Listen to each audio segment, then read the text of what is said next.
Hello, I am once again with you to continue with the second part of the session, How does the body process our emotions and thoughts? I would like to make clear that everything I share with you in the coaching sessions is based on the learning that I have acquired and allow me to analyze certain events and circumstances,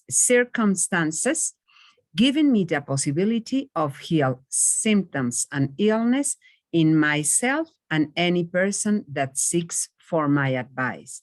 However, for absolute health and well-being, it will always be necessary to be aware of your emotions and follow that instructions that are established in each therapy. Therefore, in no way I will treat, diagnose, cure, or prevent any symptom or illness if I do not have the express authorization and consent of each person individually. It's also true that conscious people only require a little help to solve their problem. What influences the different type of responses to a session like the one I am talking about? The famous unconscious. It is a matter of making the unconscious conscious. Only then we'll be able to modify our destiny, whatever the subject and the area in question. My recommendation is that you always look for the appropriate support, including my own, since most of the time, different types of therapy are required to generate sufficient awareness and the release of emotions at different points in your lifeline. It is said in the famous book, A Course in Miracles, before the body becomes ill, the mind does. This statement is made by many authors of famous books and creators of various healing techniques.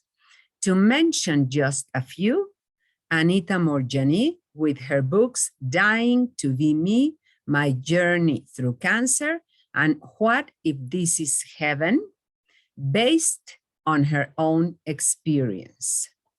Bruce Lipton, a cell biologist, is famous for his book, The Biology of Belief, which supports the theory of epigenetics, a branch of genetics, gradually gaining more and more relevance in the medical world. Greg Braden, physicist and metaphysicist who unites science and spirituality, and author of countless books such as The Divine Matrix and The Spontaneous Healing of Beliefs. Joe Dispenza, physician, biochemist, and neuroscientist who healed himself several vertebrae completely shattered due to an accident that would leave him bedridden for life through various visualization techniques that today he teaches worldwide. These are just a few of the countless scientists who know that to heal the body, the mind must be first healed. How? By making conscious of the emotions experienced during an event before the diagnosis, which can happen days, weeks, or months before. A few people ask me about specific symptoms, so here are the answers. The back biologically represents our support system. When it hurts, it is because you do not feel supported or because you unconsciously consider that you are bearing burdens that do not correspond to you.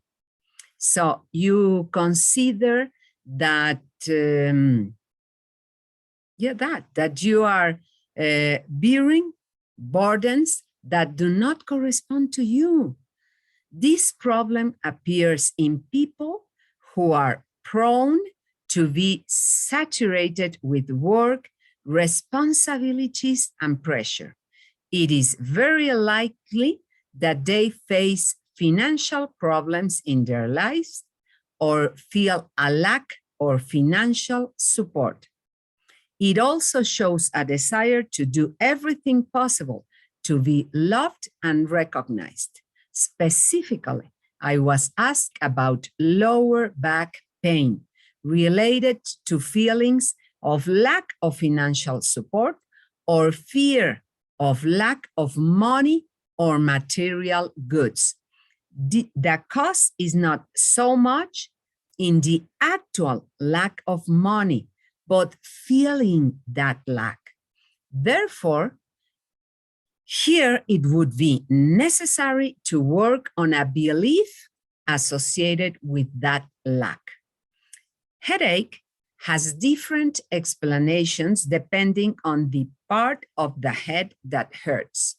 In general, it's the negative thoughts that generate anxiety and stress, causing the arteries to contract, which, when trying to relax, generate dilation of the blood vessels of the brain, causing headaches. It is common that after a stressful day, you get home to rest, and when you try to get disconnected from everything to rest, that headache appears. Dryness in the eyes is to look at everyone with anger because they are not as you want them to be. After all, they do not do what you want them to do. You flatly refuse to see with love. You would rather die than forgive. You feel scorned and hurt. Now, analyzing specifically some problem in the left eye in a right-handed person is related to the image that you have or that you give of yourself. This eye directs the movement, looks at the enemies, looks far away to shoot.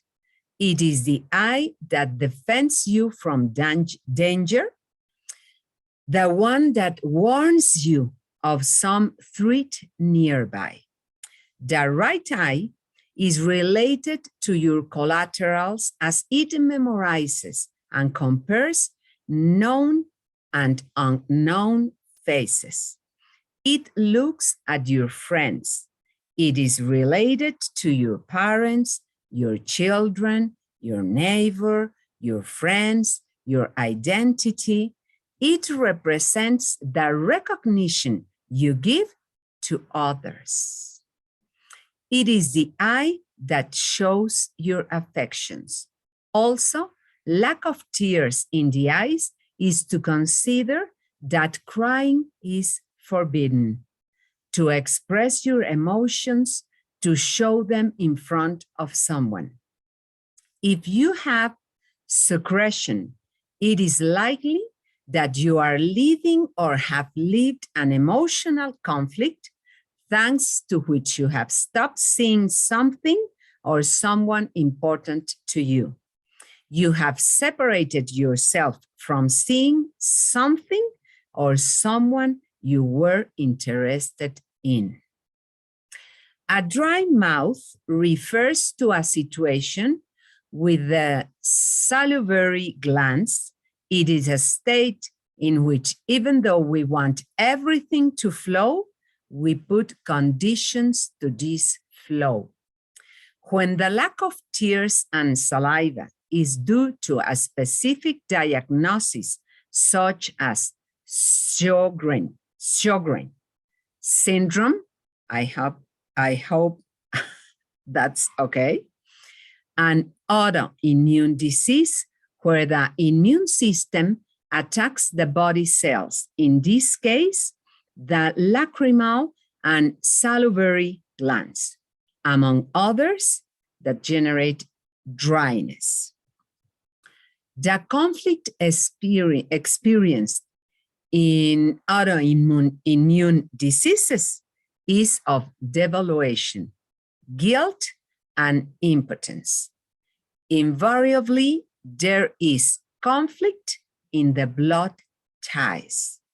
The message that the unconscious receives is, I am my enemy, therefore I attack myself. In this case, I would analyze what the person lived even several years before the diagnosis, since it is a silent disease that can remain undetected for several years. I would also give certain dietary recommendations to look at the improvement of the symptoms. How to get past the symptom or the disease? Well, make profound changes in your life. Change the meaning of your inner self and your life. Change the way you relate to others. Change the way you relate to your body. Ask for help and guidance to live a healthy life. Look for new ways of looking at problems, because they are not the problems, but how you interpret them. Learn to live with a mission of your own and not through others. Consider that your life matters, whether or not you are doing what others want. Please stop trying to look good for others. Every personal event is a great learning experience and not a well from which there is no way out. Each symptom, illness, or disease brings a lesson to learn. Life goes on after every problem. Letting go of them allows you to experience new earths. To end this session, I would like to mention a paragraph from A Course in Miracles. If the mind can heal the body and the body cannot heal the mind, then the mind must be stronger than the body. Every miracle is a demonstration of this. When a doctor cannot find a scientific and real explanation for a given cure, he calls it a miracle. Well, miracles do have an explanation, just not through traditional medical reasoning. Why am I certain of this? Because I have witnessed several. Remember that there are times when you may be able to solve something by yourself, and other times you require the help of a professional. If you would like to talk about a specific symptom, or if you are interested in a hypnosis or coaching session, I am here for you. If you have any doubt or questions, you may find me through my Facebook and Instagram, Le Cabinet de Sylvie profiles, my site www.lecabinetdesylvie.com, and my email vidalbetancourt@hotmail.com. I will write all this information below the video. Help others and share this video. Also, subscribe to my channel and turn on notifications so you will know when there is a new video. May you live consciously from now on. And remember, I am making this in English, and also I have videos in Spanish. So you probably find some in Spanish, okay? Well, ciao. See you in the next session or video.